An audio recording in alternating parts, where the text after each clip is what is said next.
What is Atlas?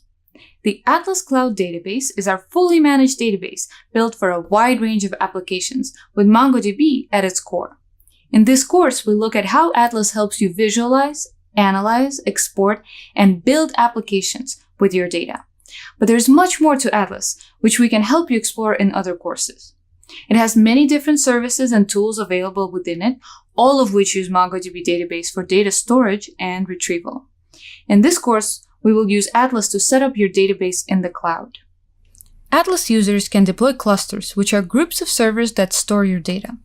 These servers are configured in what we call a replica set, which is a set of a few connected MongoDB instances that store the same data. An instance is a single machine locally or in the cloud running a certain software.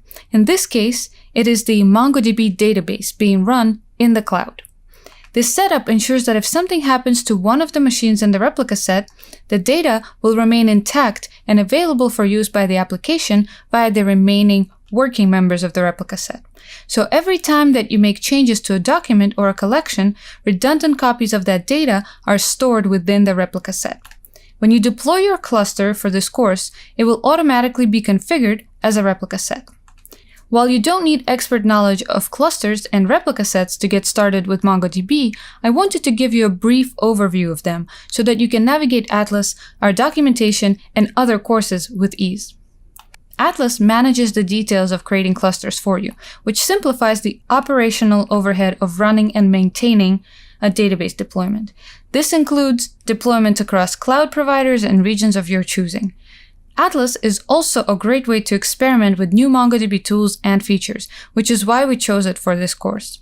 Atlas has different pricing levels depending on the size and usage of your database. In this course, we will be using the Atlas free tier, which allows you to deploy a free cluster. A free tier cluster is a 3-server replica set with 512 megabytes of storage. Free tier clusters never expire. Under the free tier, you'll have access to a subset of Atlas features like charts and Realm, which we'll discuss later in this course. If you're learning how to use MongoDB or creating small-scale applications, a free tier is a great option for storing your data.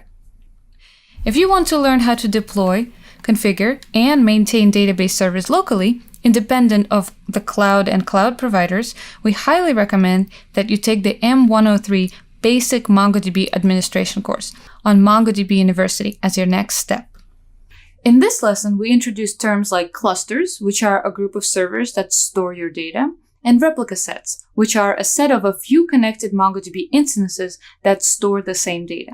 We also discussed what MongoDB Atlas is and how it will be used in this course.